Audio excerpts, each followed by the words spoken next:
Welcome back to That's Life with John Carver. This is episode number 256. I'm calling this episode Creating Generational Ripples. Again, creating generational ripples. My father and grandfather and I share the same name. My father was an alcoholic until he embraced religion in 1968. His father was an alcoholic, as were several of his other family members. My grandfather died at the age of 40, while my father was a teenager. I decided as a teen that I was not going to live the life of an alcoholic or take the chance of becoming one, so I decided to never drink alcohol. I saw even as a teenager that the abuse of alcohol destroyed people's lives, and I wanted no part of it. The alcoholism that ran on the paternal side of my family has created terrible ripples, terrible repercussions in the lives of several people. It is also illustrated that if I don't drink alcohol, there's a zero chance that I could become an alcoholic like my father or grandfather and more of my relatives on my paternal side of my family.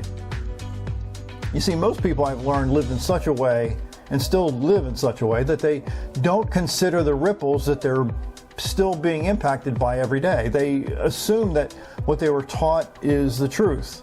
They assume that everybody does what was illustrated before them when they were young.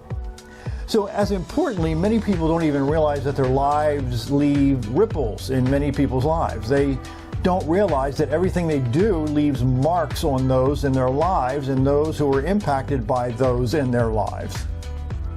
Take for an example, for decades, my parents, many parents, not my parents, but lots of parents, like lots and lots of parents, taught their kids that black or white people are evil, or they're bad people, or everybody's racist and everybody wants to hurt them. Thankfully, my parents didn't teach us that.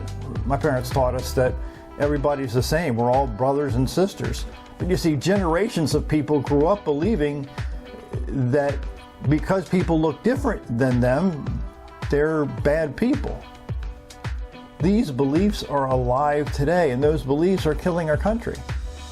Those generational ripples, their beliefs are still being taught today. You see, generational ripples, or beliefs if you want to call them that, should be challenged. They should be researched with an unbiased mind seeking truth. The challenge happens when you find information that's opposite of those long-held generational ripples. Everything can come then crashing down because the mindset of those who continue to promote and live by those generational ripples believe that we've always done it this way and we've always believed this to be true. As I grew older and I looked at myself in the mirror more often, I became, if you will, a truth archaeologist in subjects that have created ripples in my life. I'm reminded of the quote by Dr. Bart Ehrman. He said, quote, "The search for truth takes you where the evidence leads you, even if at first you don't want to go there." Again, the search for truth takes you where the evidence leads you, even if at first you don't want to go there. You see, creating generational ripples is a huge responsibility for those who understand the implications of such actions. There's millions of people who continue to be impacted by ripples or beliefs established by people they have known and they haven't known. If asked why they continue to live in such a way, they respond like, it must be true. Everything you believe, say, and do leaves ripples for generations of people. Business owner Erin Napier put it this way when she said, quote, "If you don't tell your own story, no one is going to do it for you," unquote. It's essential that you're aware of the impact that your ripples leave in the lives of other people, even generations after you pass away. Your voice, your actions matter greatly.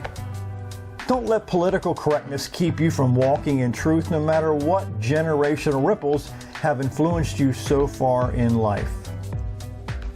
My name is John Carver. Thanks for listening.